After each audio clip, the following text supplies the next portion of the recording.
All right, so how's it going, man? Not bad. How y'all doing? I'm okay. I'm drinking Hennessy. All you bastards that voted for Hennessy, go fuck I was yourself one of them. because this shit tastes awful. It was $45. My bank account's hurting, but besides that, I'm doing pretty good. Yeah, I agreed to buy the Coke Zero, and I think I spent $2. I voted for Hennessy before I knew this was the day I was coming, so I kind of fucked myself on that one. But No, I'm just glad no one voted for. Really, no one voted for Stag because I'll be honest with you, I used to be able to drink Stag, but now that I have a little bit more money and I have a job, I'm gonna not drink shit like Stag and Hams. That shit is gut rot shit, but it's drinkable Why did you pick Stag as our beer? because I just had to pick some off the wall wacky shit. Have you ever drank Stag? like once or twice, probably. And both times was the worst decision I've ever made. It's terrible. Well, Stag in a bottle is better. Like if you go to the Elks in Farmington, Missouri, great place to drink. Usually a lot of old people go, My but dad goes there. oh yeah, Mike Ludwig, great close personal friend of the podcast. But Stag in a bottle is much better than it is in a can. So, It's still not great. but yeah, we're out here drinking Hennessy. We're out here with Colby. I don't know if you've been paying attention or not. We have been doing a little bit of food reviews over here. I saw your one from La Pachengas yesterday. La Pachengas and Bonterra, great close personal friends. It was good, better than El Tap. Yeah, the best part about it was they were expecting us, and they made the food good. It was damn good. I still have some leftovers, but we want to know what your take on Raisin Cane's and Popeyes is. I don't know if you even had them. That's the No, thing. I've had both. In my personal opinion, Raising Cane's is better than Chick-fil-A. I don't like admitting that because a lot of people, I get that exact response that Nick gave, but uh, Raising Cane's is pretty gas, man. You get the toast, you get the cane sauce, and the fries. Can't beat the fries. Fries Are are good. underrated. I mean, I'm not a huge fan of waffle fries. Neither am I. I'm gonna be honest with you. Like when I was in high school and it was Waffle Friday, I would get so fucking pissed. I was like, you could have gave me fucking curly fries. You're gonna give me these soggy ass fucking waffle fries. Now, if they were crispy, like Yeah. super well done, they'd be pretty good. But But no, I'm a Popeyes guy all the way because of the spice, the natural flavor. You don't need sauce, and plus Raising Cane's does not have as good as you tell me that they have a selective menu. They don't. It's literally you want a 3 piece or a 5 piece. That's basically what. It's a glorified kids menu. But the more that I eat at the two, I realize that they're not comparable at all. it's different Totally styles. different. Like We're gonna keep the rivalry. We're gonna keep alive, the though. rivalry forever though. But yeah, I, like it's I went down to Louisiana my freshman year of college for it was like our opening weekend in baseball, and we had a lot of like we got to eat. We were down there for like 3 or 4 days, so we got to eat a lot of different shit. And the chicken down there is like it's not like they say it's Louisiana chicken, but it's like, dude, everything just tastes so different down there. It's like the Cajun styling, I guess, to Isn't it. it super spicy? Yes, Oh, it's love insane. spicy. yeah, that's the Love best. spicy. And where was this like when you were playing at Mac or didn't you play somewhere else? I actually went.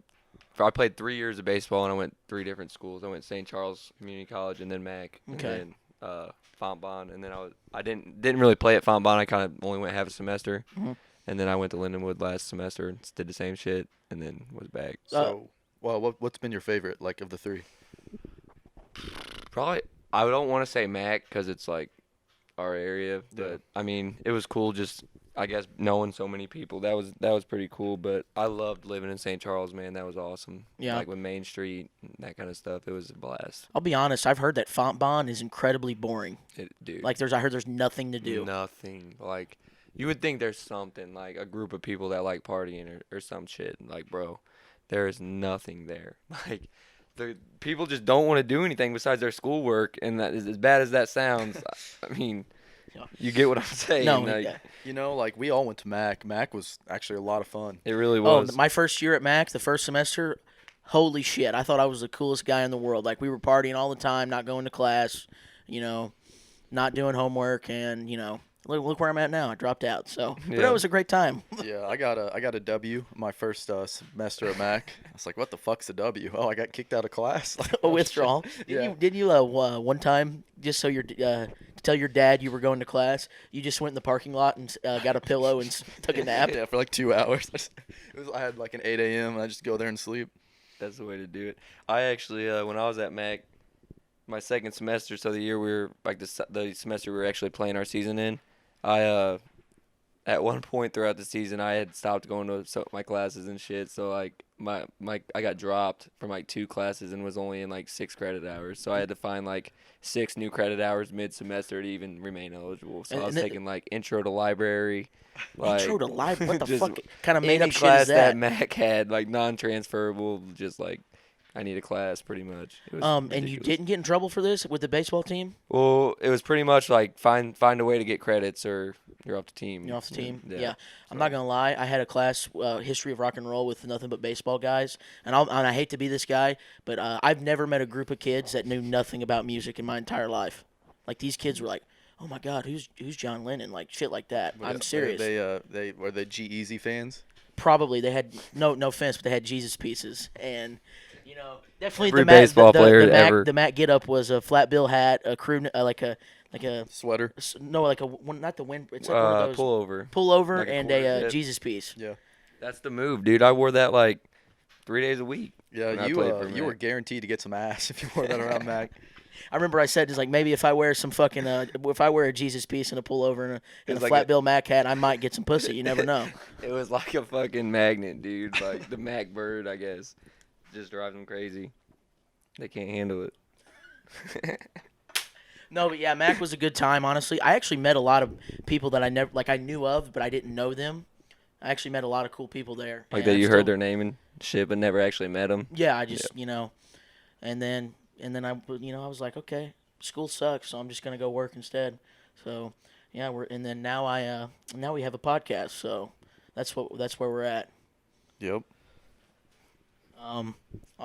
So Colby, you're a big. You've been telling me you're a big UFC guy. You're not really following sports right now, but you said you're into UFC. Yes, sir. I used to be big into all of them, man. Mostly baseball and basketball, obviously, but that's what I played and shit. But I mean, I would follow it hard, dude. Like check box scores and stuff, and then it was just like slowly, I was just like uninterested in it. And it's like it was weird because I never even paid attention to MMA and UFC and shit like that before. And then there's like once I stopped one, I picked up the other, and it's like, dude, it's the most badass sport there is, bro. Like, I just love the idea of it. Like it's 1-on-1. Like, I just like that they go 1-on-1 or whatever. They sign the contract, and then it's like 8 weeks of training, and then they got to cut the weight. Everybody's got to cut the weight, be at the same weight. It's like a test, man. It's like there's like a fight for the fighters. Excuse me. There's a fight before the fight. They have to get to the fight. It's like not just gonna. So just imagine not eating for like 6 to 8 weeks. You're basically like fucking drinking water. And just having to cut that water weight, like, Dude. it sounds like hell. Like the 48 hours before you weigh in, like that's tough. Like, I had a lot of friends who wrestled in high school, and it's kind of similar cutting weight wise. And like during wrestling season, you knew not to fucking talk to them because they would literally just be the biggest giant assholes, which is understandable. Like, that can't be healthy, not Yeah. eating. Of course, look at me, I have to eat, otherwise I'll fucking fall down. But Yeah. Contrary to popular belief, like I eat a lot. I just haven't gained weight yet. That's It's how gonna I am. happen. want to trade? Not yet. No. Well, let me know. But definitely the weight cut is a big thing in UFC and shit like that because like it takes guys if someone can cut the weight, it's a huge advantage because then you can get like Darren Till, for example, he's like 6'3", 6'4", big long arms. Like he cuts down to like welterweight, which is 170. So it's like he's fighting guys that are like 5'10", 5'11", short reach. It gives him so many advantages in that. But it's like that weight cut, like he was there's like a couple fights he had to almost had to pull out because his health was so low from cutting all that weight, like just to get down to that. Because a lot of those guys walk around, like if you're fighting at 170, a lot of them walk around at like 200. Yeah. And then they cut all that the last 2-3 weeks before the fight, and it's just like. So who's like your go-to MMA fighter? Like who do you like watching the most? I mean, it's hard not to like watching Conor, man. Like, Yeah. I mean, he's probably not my favorite fighter, and I don't really root for him every time he fights, but just like, you just got to look at what he did for the sport. I mean, it was big. Brock, like, they've had a few big names, but Conor, dude, just upped it to a new level. Conor McGregor like makes me want to watch when that's my thing with the MMA and UFC. I want to watch big name fights. Yeah. I don't really care about I'm gonna be honest with you. I don't understand it. That's why I don't necessarily, it's not my favorite thing. But if it's a big name, I got to have a big feel. That's what the thing with boxing. It needs to have a big feel fight for me to want to watch. And Conor, every time he talks, I'm entertained. I'm He's the money fight. He's a showman. I mean, Yeah. you got to promote the fight. you know? I mean, look at him. He's been on the Forbes list now for 5 years, dude. Like, and he just started Proper 12 like 2 which years is ago. a shitty whiskey. I'm Yeah, I sorry, heard it's not Conor. I've good. never tried it ugh. personally, but I've heard all Yeah. reviews saying it's really We shitty. threw a party last week, and then there was some of it here, and I don't think anybody really liked it. I mean, I'll drink it, but like I hate Irish whiskey. I hate Jameson. Those Irish dudes, man. Yeah. Bunch of Speaking drunk of fucks. cutting weight and people, we're gonna go on the heavyweight realm. I just know who he is because I've seen videos. Do you think Roy Nelson cuts weight? Do you know who that He has is? to. Well, yeah. He's literally looks like he eats pizza every day and Well, doesn't work out. someone like Roy Nelson and the heavyweights, they're like they don't even have to cut weight. Like Daniel Cormier, for example, he's a good example. He's a light heavyweight fighter his whole career. Just recently, he's actually undefeated at heavyweight. He's never lost a fight at heavyweight. The only 2 fights he's ever lost has both been to Jones, and he chooses to cut the weight down to light heavyweight, which is 205 is the cap for that weight class, and then anything above 205 is heavyweight. So it's like he could be 300. There, you could have a 350-pound fighter fighting a 205-pound fighter. And it's like, Do you want him to fight Brock? Because I do. I think it'd be a good fight. That promo or whatever, which was scripted as hell in my opinion. Oh, yeah. UFC's best to me when they just literally say whatever they want and it feels real, but it's not. It's not. Like Yeah, when There's that'd be a some of good that fight. shit though that is like they. oh for some sure. Of those dudes don't like each other. It's real, but it's like they enhance mean, they're trying to sell build a fight. sell the fight. John Jones and Daniel Cormier, they can't stand each other. Last time I checked. They got in a real brawl, like in a fight, like swinging at each other at a That hotel. weigh-in. Yeah, Was that? I remember like their very first fight. It was their first fight. Yeah, they got into like a skirmish during their press conference, and then they went on ESPN. And like during the commercial break, John Jones was acting like he's this big Christian guy, like he's very peaceful. The cameras are off. He's like, "Hey, fuck you, pussy." Yeah, he's like, "You're my little pussy bitch," and like just talking mad They, shit. they released it, so like, everybody how much you saw weigh it. right now, fat fuck. Was No. one of the things he said. No, and speaking of also cutting weight, but believe it or not, Brock, because I was going to segue into this, but we're going to segue in a minute. I'm a huge wrestling fan, WWE fan, so I love anytime there's crossover. Like Jack Swagger, Jake Hager, he fought in Bellator recently. Yeah, Yeah, Yeah. as Jake Hager.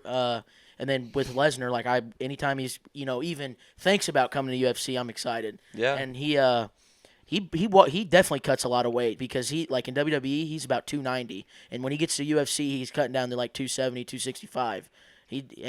Most people don't know that, but yeah, Brock Lesnar cuts a shit ton of weight. Brock Lesnar, I don't know if you guys know this, lives in Saskatchewan, Canada.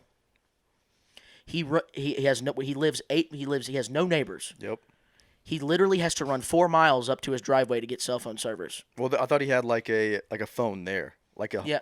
home phone or something like that. I don't know. like, I just know that he makes all of his business calls when he does that 8-mile run. Like he is not on no social media. He has one but never uses it. He doesn't. Probably just like his manager or Yeah. something. He literally is so secluded from the world. He literally just I don't know what the hell he does. Do you think he would be the best ever if he like started at a younger age? In UFC. Yeah. I think Brock's problem is the testing that the UFC does, and a lot of it is USADA. They just came in. I don't even remember what year it was. They took over the testing and stuff, but USADA's really, really, really strict. Like they do not let you take anything that could give you any Yeah. edge. Like TJ Dillashaw. I don't know if you guys know who that is. Just got caught.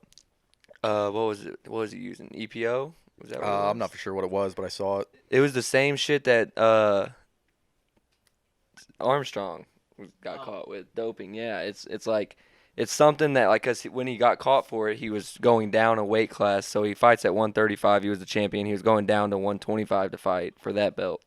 And it's like he was putting his body. We already talked about weight cuts, but he was putting his body through such, I guess, trauma and shit. He was doing that because that performance enhancer just allows it's more for your brain than your body. It like allows you to recover quicker from that training and then like get back into it and shit. So it's just like they're not using it necessarily to get big and strong. It's like there's different ways to do it. And USADA didn't even test for EPO for a long time. That was the first time they ever tested for it was that fight.